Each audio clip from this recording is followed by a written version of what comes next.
एक दिन आचार्य जयसूर्य अपने शिष्यों के साथ भिक्षाटन पर जा रहे थे। रास्ते में शिष्यों ने एक पौधे की तरफ इशारा करते हुए पूछा, गुरुवर्य, इस पौधे की उम्र क्या होगी? इतना सुंदर पौधा मैंने कभी नहीं देखा। यह अमर वृक्ष है। इनकी उम्र अंतहीन है। कई सालों से ये लोगों को छत्र छाया देते आ रहा है। तभी एक शिष्य ने उस वृक्ष को जड़ के साथ उखाड़ के फेंक दिया। आचार्य, मैंने उसे एक ही पल में उखाड़ कर समाप्त कर दिया। अब ये कहाँ से अमर होगा? अब तो ये बिना पानी, बिना मिट्टी के सूरज की धूप में जलते हुए मर जाएगा।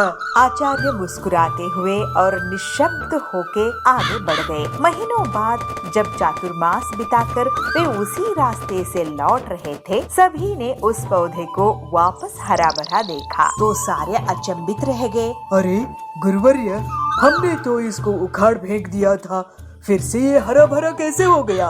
अरे, ये दूसरा वृक्ष होगा। ऐसा भी तो हो सकता है ना, कोई आके फिर से उसको लगा दिया होगा। ऐसे सारे शिष्य भांति भांति बात करने लगे। आगे आके वृक्ष को उखाड़ने वाले शिष्य ने पूछा, गुरुवर्य, आपको इस पौधे की अनश्वरता का कैसे पता चला? क्या आप इसे किसी वेद पाठ में पढ़ा है या फिर आपके गुरुवर्य ने आपको इसके बारे में बताया था? मैं इस नन्हे से पौधे की अनंत जिजीविषा को जानता था। यह जीवन और अमरता की पहली शर्त है। जिसमें यह भावना है, वही जीवन को दीर्घ बना सकता है। आचार्य की बात सुन के शिष्यों को अमरता की रहस्य पता चलता है। अरे गुरुवर्य, हमें अभी सीखना बहुत कुछ है। आपके ज्ञान के सामने हम तृण मात्र हैं। कृपा करके हमें ज्ञान की दिशा दिखाए। और आपके दिखाए हुए रास्ते पर हम सब चलेंगे, इसका प्रमाण करते हैं आचार्य। ऐसे कहते हुए सारे शिष्य आचार्य को नमन करते हुए अपनी अपनी कुटीर में चले जाते हैं। साधुपुर नाम के गांव में सिंदूर नाम का एक लड़का रहता था। वह देखने में बहुत सुंदर था, लेकिन उसकी एक आदत खराब थी कि वह खाना खराब करता था। वह ज्यादा खाना लेकर खाना फेंक देता था। कुछ समय बाद उसकी शादी हो गई। वह घर जमाई बन गया। उसके ससुर ने उसको तिजोरी की चाबी और बाकी सभी जिम्मेदारी सौंप दी और बोले, मैं अभी तक अच्छे से कारोबार चलाता आया हूँ। अब तुम्हें इन सब को कारोबार की जिम्मेदारी को निभाते हुए कारोबार चलाना है। सिंदूर ने अपनी ससुर की बातों को कबूल किया। सिंदूर इसके बाद अपनी पत्नी को बार बार कभी खाना, कभी चाय और कभी नाश्ता करवाते सताते रहता था। अब उसकी ससुर को इसके बारे में पता चला तो वह सिंदूर को बोले, तुम्हें दिन भर में जो चाहिए एक बार में क्यों नहीं बोल देते? तो सिंदूर उदासी से कहता है, मैं तो एक साथ बोलता हूँ, लेकिन वो कम पड़ जाता है। सिंदूर के ससुर ने इसके बाद पकाया हुआ खाना कहाँ जाता है, इसकी पता लगाने के लिए रसोई में थोड़ी नजर रखनी शुरू कर दी। कुछ दिन रसोई में देखने पर उनको पता चला कि सिंदूर की मांग के अनुसार ज्यादा खाना बनता और वह पूरा न खाने की वजह से बहुत सारा खाना फ्रिज में पड़ा रहता था। इसको देख के चिंतित ससुर सिंदूर को खाने की अहमियत के बारे में सिखाने की ठान ली। एक दिन उन्होंने सिंदूर को बुलाकर कहा, हमारे पहले वाले नौकर के बच्चे की तबीयत ठीक नहीं है, मुझे वहाँ जाना है, क्या तुम भी चलोगे? सिंदूर भी अपने ससुर के साथ जाने के लिए तैयार हो गया। अपने नौकर की बस्ती में जाकर सिंदूर के ससुर ने कहा, मैं अभी रास्ता पूछ कर आता हूँ। इसके बाद सिंदूर वहीं खड़ा रहा। सिंदूर ने एक घर के अंदर झांक कर देखा तो एक छोटा बच्चा भूख के कारण रो रहा था। उसकी माँ ने अपने अनाज के सारे डिब्बे बर्तन देखे, लेकिन वो खाली थे। यह देखकर सिंदूर को रोना आ गया।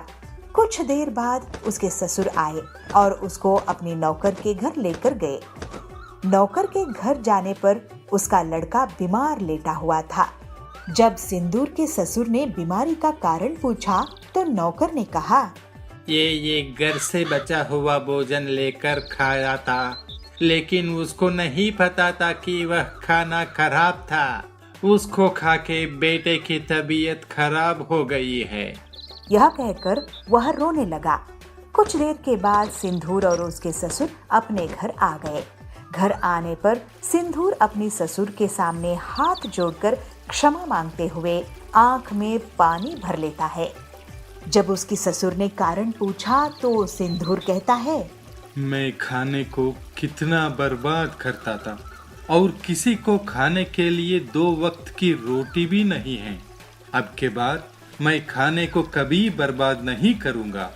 सिंदूर को खाने की कीमत महसूस होने पर उसके ससुर खुश हो जाते हैं और सिंदूर ससुर से कहता है, हमें अन्न को कभी भी बर्बाद नहीं करना चाहिए। इसके प्रायश्चित के लिए मैं अपनी हैसियत के हिसाब से हर दिन अन्नदान का बीड़ा उठाता हूँ।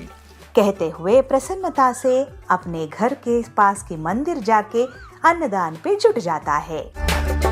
बलरामपुर में बबली चिड़िया एक गरीब धोबी थी। वो और उसकी बहू पीलू कपड़े धोने का काम करते थे। फिर बबली उन कपड़ों को आयरन प्रेस इस्त्री कर देती थी। बबली का बेटा बंटी इस काम को बिल्कुल भी पसंद नहीं करता था। एक दिन बबली की तबीयत खराब हो जाती है। वो बंटी को बुलाकर कहती है, बेटा बंटी, हमारे खानदान की सबसे बड़ी चीज मैं तुझे देना चाहती हूँ। ये ले, ये है वो आयरन इस्त्री जिसे तेरे पिताजी और मैं अपने घर के लिए रोटी कमाते थे। अब मैं ज्यादा दिन नहीं रहूंगी, तो इसे ले और अपने खानदान का काम आगे बढ़ा। तो बंटी कहता है, क्या माँ, तुम्हें जायदाद के नाम पर यह आयरन इस्त्री ही मिलती? पता नहीं तुम मुझे क्या समझती हो। मैं इस काम से नफरत करता हूँ। मैं कभी भी इस इस्त्री को नहीं छूऊंगा। तो पीलू कहती है, अरे आप अपनी माँ से ऐसे कैसे बात कर सकते हो? जब आपकी आमदनी नहीं थी तब इन्होंने घर का पूरा खर्चा कितने सालों तक संभाला है।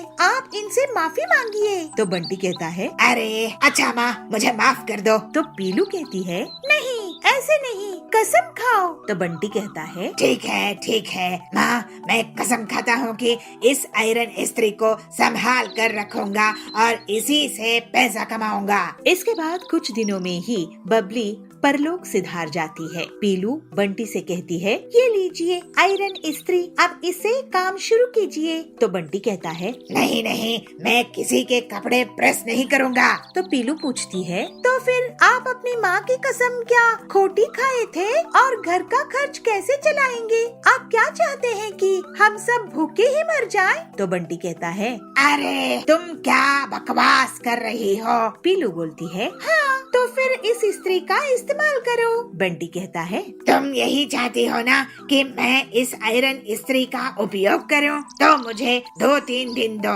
मैं इसका इस्तेमाल कर लूंगा। इसके बाद बंटी एक चौक में अपना छोटा सा आयरन इस्त्री का पराठा बनाने लगा और बंटी का काम बहुत अच्छे से चलने लगा। फिर उसकी डिमांड देखकर वो जल्दी ही अंडे पराठे बनाने लगा। बहुत जल्द लोगों को उसके स्वाद की आदत लग जाती है। वाह जी, आपने तो बहुत ही कमाल का आइडिया निकाले हो।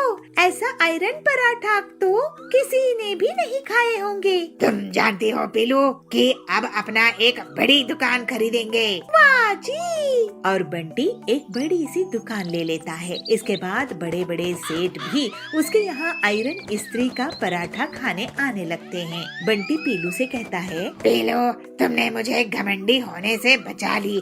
अगर तुम नहीं होती तो मैं अपनी पुरखों का आयरन इस्त्री नहीं इस्तेमाल करता। तुम्हारे कारण ही मैं इतना तरक्की कर पाया हूँ। ये लो हीरों का हार। इस तरह से अपने बड़ों का सम्मान करने के कारण पीलू और बंटी खुशी खुशी रहने लगे। टोनी की नई नई शादी हुई थी और हर लड़की की तरह उसके भी कुछ सपने थे कि वो अपने पति के साथ घूमे, कुछ समय साथ बिताए और एक दूसरे के बारे में जाने। लेकिन असलियत इससे परी थी। अब टोनी अपने घर की जिम्मेदारियों में व्यस्त थी और उसका पति सोनू भी अपने ऑफिस के काम में व्यस्त रहता था। ऐसे ही दिन बीत रहे थे। एक दिन, टोनी, इस पीली साड़ी में तो तुम कमाल लग रही हो। हाँ, जी करता है आज ऑफिस से छुट्टी ले लूं। दोनों ऐसे ही आपस में बात कर रहे थे कि तभी उसकी जेठानी की बेटी वहाँ आ जाती है और टूनी के पास जाकर कहती है, चाची चलो ना, आप मेरे साथ चाउमीन खाने चलने वाली थी। हाँ चुनमुन चलती हूँ, रुको। ये देखकर सोनू का मुंह बन जाता है और वो कहता है, चुनमुन तुम अभी जाओ, चाची बाद में चलेंगी। नहीं चाचा, मैं तो इन्हें साथ लेकर ही जाऊंगी। चुनमुन तुम जाओ, मैं तुम्हारी चाची कुछ आपस में बात कर रहे हैं। हाँ तो कर लो ना, किसने मना किया है। सोनू तो वहाँ से चला जाता है, लेकिन वो सोचता है अगले दिन कि वो टोनी को लेकर कहीं बाहर जाए और कुछ समय साथ में बिताए। वो इसलिए 2 मूवी की टिकट बुक कर लेता है और अगले दिन, टोनी चलो मूवी देखने चलते हैं। सोनू के ऐसा कहते ही चंपा उसके बाहर आ जाती है। क्या भैया आप मूवी देखने जा रहे हैं? हाँ चंपा, जा तो रहे थे। किस हीरो की फिल्म है वैसे? शाहरुख खान की फिल्म है, नई फिल्म लगी है ना पठान, वही देखने जा रहे हैं। अच्छा तो मैं भी चलती हूँ, मैंने ना उसकी बहुत तारीफ सुनी है। मेरा भी कब से मन था कि मैं उसके साथ फिल्म देखने जाऊँ, मतलब मैं शाहरुख खान की फिल्म देखूं।